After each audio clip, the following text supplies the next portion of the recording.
Big event, big match, ICC champions trophy, Pakistan versus India, दुनिया की सबसे बड़ी राइवलरी का टाकरा दुबई में मेला सज चुका है। दोनों टीमों के प्रैक्टिस सेशंस स्टार्ट हो चुके हैं और इस दौरान सबसे बड़ा जो झटका है फैंस को और जो पाकिस्तान की टीम को जो सबसे बड़ा झटका है वो पाकिस्तान की टीम ने लॉस किया है फखर जमान। जी हाँ, फखर जमान इंजर्ड होकर रूल्ड आउट हो गए चैंपियंस ट्रॉफी से और फखर जमान को रिप्लेस कर रहे हैं इमामुल हक। क्या ये डिसीजन बेहतर है? इमामुल हक के आने से ये चीज तो ठीक है, इमामुल हक का आना टीम के अंदर बेहतर है, नो डाउट, जबरदस्त। लेकिन फखर जमान जो आउट हो गए टूर्नामेंट से, ये एक फैंस के लिए नाखुशगवार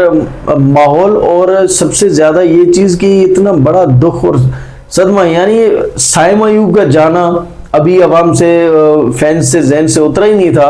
कि ये फखर जमान का भी तकलीफ उनको आ गई। इसमें फखर जमान के इंजर्ड होने में और फखर जमान के रूल्ड आउट होने में जितना फखर जमान का खुद का कसूर नहीं है या जितना किस्मत का कसूर नहीं है, उससे ज्यादा पीसीबी की मैनेजमेंट और माजरत के साथ हमारे कप्तान रिजवान का है। क्योंकि फखर जमान जब फील्डिंग के दौरान इंजर्ड हो गए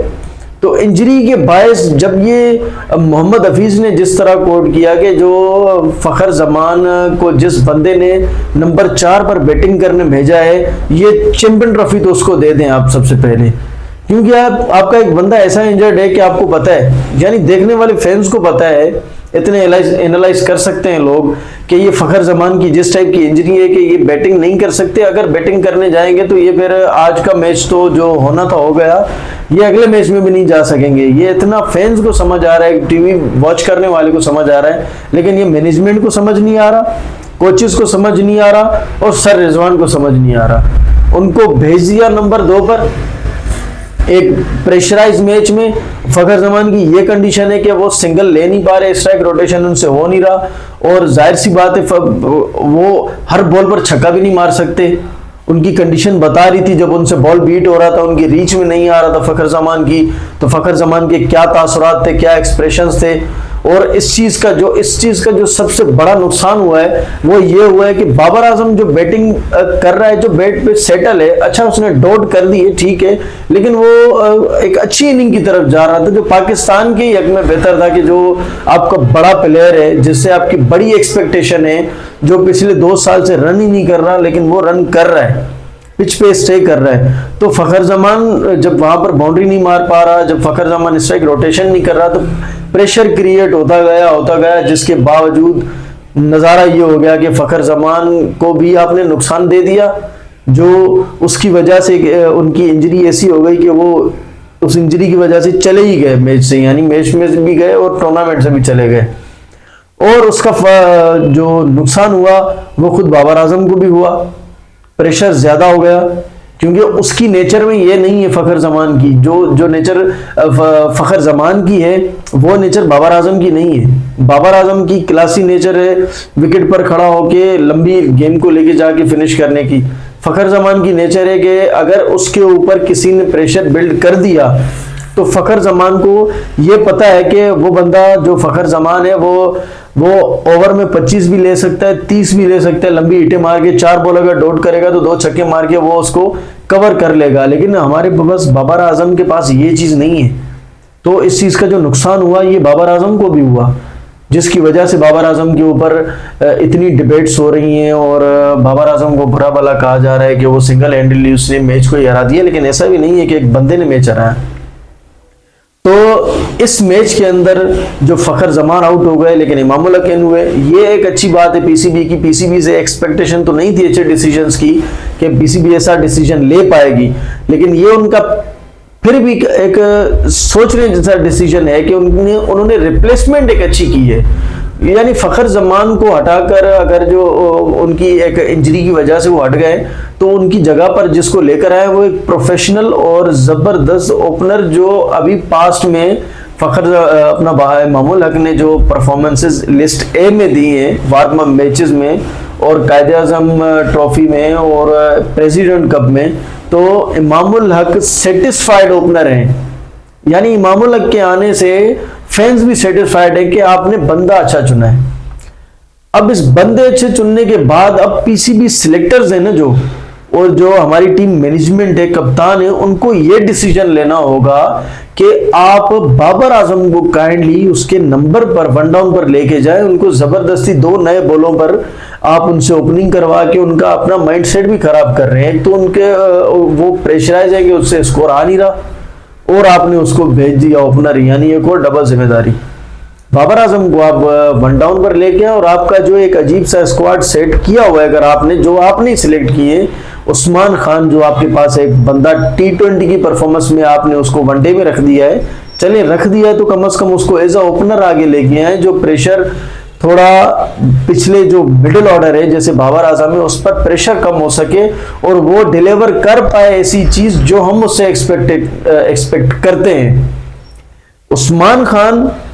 प्लस इमामुल हक, ये एक कॉम्बो करना चाहिए। डू और डाई तो हमारे लिए वैसे भी है, यानी इंडिया से मैच हारना वैसे भी है कि हम चैंपियंस ट्रॉफी हार गए, जो फैंस हैं उनके लिए यही होता है। और दूसरी बात तो जेन्युइनली कंडीशन भी है कि अगर हम इंडिया से हारते हैं, एक मैच हमने हारा हुआ है लीग मैचेस में से, एक ये हारेंगे तो फिर हमारी तो उम्मीद दम तोड़ जाएगी चैंपियंस ट्रॉफी खेलने की। तो आपके पास जो भी है यही मैच है, आपने लर्न भी यहीं से करना है और विन भी यहीं से करना है। तो लर्न का प्रोसेस तो खत्म होना चाहिए, वो बहुत कर लिया हमने, अब हमें विन करना चाहिए। अगर इसी चीज में हम बात करें इंडियन टीम की, तो इंडियन टीम की अनएक्सपेक्टेड चीजें ये देखने में आ रही हैं। जो उनका बांग्लादेश के साथ मैच हुआ, उनके पास जो कमबैक हुआ है मोहम्मद शमी जो इंडिया के लीडिंग विकेट टेकर बन गए आईसीसी इवेंट्स में, 200 विकेटें उन्होंने पूरी की है। तो 200 विकेटें उन्होंने सिर्फ आईसीसी इवेंट्स में पूरी कर ली हैं, जिनको एक अजीब अंदाज से टीम से निकाला गया था, जो बड़ा अरसा टीम से दूर रहे, लेकिन बजाय अच्छी परफॉर्मेंस के वो दूर रहे, लेकिन अब उनको लेकर आए हैं। तो वो भी एक पाकिस्तान के लिए एक सोचने जैसी घड़ी है। और वो आते साथ ही उन्होंने जो बांग्लादेश के साथ परफॉर्मेंस दी है, जो 5 विकेट होल किए, जो ओवर किए, जो बॉल किए, जो लो इकोनॉमी उन्होंने दिखाई अपनी, अच्छा उन्होंने स्ट्राइक रेट दिया है जबरदस्त। तो इसके साथ साथ फिर उनके जो बैट्समैन है शुभमन गिल ने आज बाबर आजम को रिप्लेस कर दिया ओडीआई नंबर 1 में, रैंकिंग में फिर से टॉप आ गए। बैटिंग तो उनकी वैसे भी क्लास है, 100 मार दिया शुभमन गिल ने, ये भी अच्छा साइन नहीं है। इसके साथ साथ हमें अपना बॉलिंग लाइनअप भी अच्छा करना पड़ेगा, एक शुभमन गिल नहीं, शुभमन गिल के साथ साथ तो रोहित शर्मा, विराट कोहली बड़े प्लेयर हैं, जैसे हम बाबर आजम से एक्सपेक्ट कर रहे हैं कि वो बड़े प्लेयर अगर मैचेस में नहीं चले तो अभी चल सकते हैं, और चलना भी चाहिए। और यही चीज उनके पास भी तो होती है ना कि विराट कोहली और रोहित शर्मा, ये अब उनके साथ साथ जो शुभमन गिल थे उन्होंने भी परफॉर्म कर दिया, यानी खतरे की घंटी बजा दी। तो पाकिस्तान को एटलीस्ट अपने बॉलिंग में भी थोड़ी चेंजेस करनी चाहिए। अगर चेंजेस नहीं करते तो कम से कम मेंटली स्ट्रांग होकर बॉलर्स को चलाना चाहिए, बॉलर्स की रोटेशन अच्छी करनी चाहिए। हारिस रऊफ को कम से कम एक मैच के अंदर रेस्ट देना चाहिए। हारिस रऊफ मुकम्मल फिट नहीं है, हारिस रऊफ कहने को तो मुकम्मल फिट नहीं, 10 ओवर भी कर रहे हैं, लेकिन उनकी जो बॉल जो देखे गए ना बॉल पिछले मैच में न्यूजीलैंड के साथ, तो उनका कोई बॉल ऐसा नहीं था जो बॉल बताए कि भाई हारिस रऊफ फिट है और उसने बॉल कर दिए। ये थे निकालने वाले बॉल के, मैंने 60 बॉल पूरे करने 10 ओवर के, 60 बॉल तो उसने पूरे कर दिए, कोई क्वालिटी नजर नहीं आई, कुछ भी नजर नहीं आया। तो कम से कम आपने राना फहीम अशरफ को, द क्लासी ऑलराउंडर को अगर अपनी टीम में रखा है तो उसको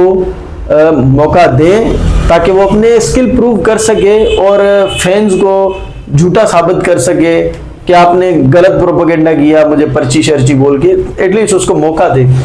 आपने उसको घुमाया तो है, ट्रेवलिंग करवा ली, आप उसको मौका दे।